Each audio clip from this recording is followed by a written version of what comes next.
Hey, welcome to The Guide. I'm Yo. And I'm Will. And this is our weekly update, and not quite as much to cover as we did last week with E3, which is good. Yeah, we kind of need a reset mode, A breather is what we need. But we do have some interesting things to cover. First, let's take care of business, get that out of the way. Our friends over at Cross Christian Fellowship are going to start a gaming ministry on June 22nd, which is pretty cool. Yeah, and it's for all ages, too. So if you like video games and you like the Bible, is probably somewhere you might want to hang out. Yeah, it's called Interactive Nights, and their first one again will be June 22nd. So if you want to check out the new gaming ministry over at Cross Christian Fellowship, which I think is pretty bold for a church to do a gaming ministry, because let's face it, a lot of churches kind of have a conservative, if not entirely realistic view of video games. Yeah, and there's often a preconceived notion about all video games. There's a stigma on it. Bad. Yeah, so it's a bold move for them, and that's going to start June 22nd. You can find out more at crossfellowship.org. So, now that we got business taken care of, let's get to some fun stuff. First, the price of the WiiU. Yes, a UK online retailer. Yes. Released just not a statement, more of like a it's like they're doing like pre-order stuff, and they posted it a little early. This is not official, by the way, so don't get freaked out, but their price seemed a little high. Yeah, in the $400 range. Yeah, they listed it at $435 converted from pounds to American currency. That's like 800 pounds. No, it's not. It's like 279 pounds or something. Oh yeah, because they're that's backwards. Anyway, I'm in college. Anyway, that seems like a lot, and I don't know how you're feeling. If that turns out to be even close to true, the Wii U's in a lot of trouble. Well, we had a previous discussion about this, and I wouldn't really feel comfortable investing more than a couple $100 in something like the Wii U. Anyway, all this is not official. Nintendo has not officially released their price for the Wii U. We are keeping our fingers crossed that it is not over $400. I think anything over $300 would be excessive. Yeah. $350 is the max. I think they could absolutely get away with it. Anything above that, it's not gonna fly. That's my personal opinion. All right, so moving on. Battlefield 3. Battlefield 3 Premium was announced at E3 last week. Mm-hmm. It went live at E3 last week, and if you sign up for Battlefield 3 Premium, you will get all the previous expansion packs, including 4 new ones, and all for one low price. You also get some new gear, some dog tags, camos, and stuff like that. And it's nice that they kind of bundled everything together, because I get tired of, 3 more levels to buy. There's 3 more. Oh, wait, I don't have that map pack. Where is it? Yeah, so this way you know you're going to get it all. They also have some strategy guides that will be coming out, and they have developer videos that kind of walk you through the levels. Now, the first map pack, Close Quarters Combat, came out for Battlefield 3, and if you're a premium member, you get to experience these new DLC packs 2 weeks before everybody else. So if you're going to buy the map, a lot of people are asking me, is Battlefield Premium worth it? If you're going to buy the map packs anyway, then I say yes. Yeah. Because you're going to save a little bit of money. It's not going to cost you as much buying them individually, and you get to play them 2 weeks early. If you already know that you want to play them, Battlefield Premium is worth it. If you're not sure you're going to buy all of them, then I would hold off. Now, getting to Close Quarters Combat, it is what it says it is. It's Close Quarters Combat. 4 new levels. They're all not indoors, but they're focused kind of more on interiors and hallways, and it's close quarters. And it gives Battlefield an entirely different feel.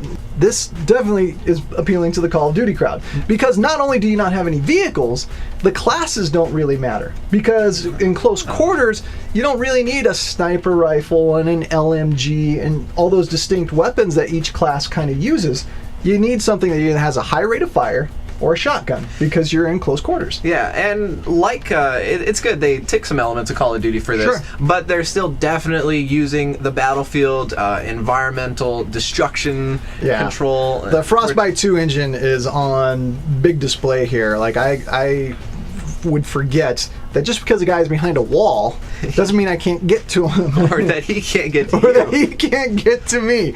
Exactly. And to succeed in these games, you do need to play more as a team than you would in Call of Duty, because you can still pass out ammo and health and things like that. I will say that the maps, they are really fast. They don't feel very Battlefield. They feel like Call of Duty field, because there are those minor Battlefield elements with the teamwork and the support that you can give to other players, but basically you all kind of use the same weapons now because you don't have those distances or the need to attack vehicles, so you don't have to distinguish as much. Right. And you got to stay in motion. You just keep moving, and it's hard to come up with some strategies, but working as a team will benefit you. And I think as all of these shooter games are going to keep progressing, we're going to see more and more cross-pollination between I think you're right. platforms. I think you're right. And even designers. Halo 4. Yeah, definitely. Is integrating some of these tropes that have been introduced by Call of Duty and Battlefield, so we'll see more of that with even Halo 4 when it releases later this year. If they could all just pick the same button layout, then we'd be okay. No kidding, man. I get so confused sometimes. Why am I not ducking? Oh, I'm dead. Oh, why am I not melee? I pushed the wrong button. Now I'm dead. Thanks a lot. That's going to totally throw off my kill to death ratio. Not that I care about things like that, of course. Oh, yeah. Of course. Oh, one other thing about Battlefield Premium, you can reset your stats if you're a premium member. Ooh. So if you got like a terrible kill to death ratio, you can reset that and start over. Just kidding. Mine's actually pretty good, so I'm not going to be doing it. Not that I'm bragging, I'm just stating a fact. Let's move on. Prometheus came out this last weekend. Came in number 2, but did very well for an R-rated sci-fi original kind of idea. But it's generated a lot of talk. About who are the engineers and what role did they play with life here on Earth, and it's been interesting to me how much talk has been generated about it. You know what I found interesting about this movie as I thought about after I saw it? It's really, and people might get upset at this, an intelligent design movie. Because think about what the tenet of intelligent design is. Yeah. Intelligent design says that we were created by an intelligent being of some sort. Now, a lot of people confuse intelligent design for creationism, thinking that they're the same. They're not. Intelligent design doesn't care who the designer is, just that we acknowledge that there is a designer, and it could be anybody. It could be God, it could be aliens, it could be anything.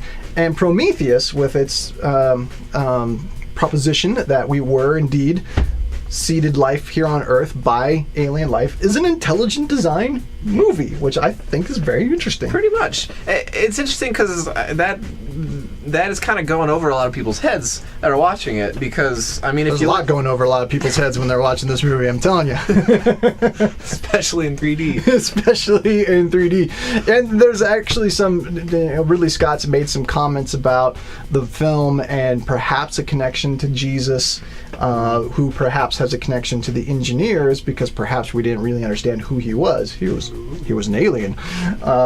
This kind of the implications of some. So it's generating a lot of conversation. The reason we bring this up is because it's cool that's bringing up these kinds of conversations. Yeah. Why are we here? Where did we come from? These are good things to discuss, and when we intelligently as Christians can engage in those conversations generated by a movie like this, there's lots of opportunities to really share the good news with people. Totally. It's a very unique window of approach to it. It is a very unique opportunity, and I hope we seize it. But yeah, so if you guys have some comments on this movie, you've seen it, and you want to kind of discuss, well, this is what I think it meant, or you want to comment on, it's not an intelligent design movie, that was the craziest thing you've ever said, please do so at our Facebook page. Yeah, definitely. Check it out at facebook.com/Game and Movie Guide. Yep, and you can read the review of Prometheus and see some more of our thoughts at that at gameandmovieguide.com. And of course, we have our friends over at Hollywood Jesus who are tackling a lot of this stuff as well. Definitely. At hollywoodjesus.com. And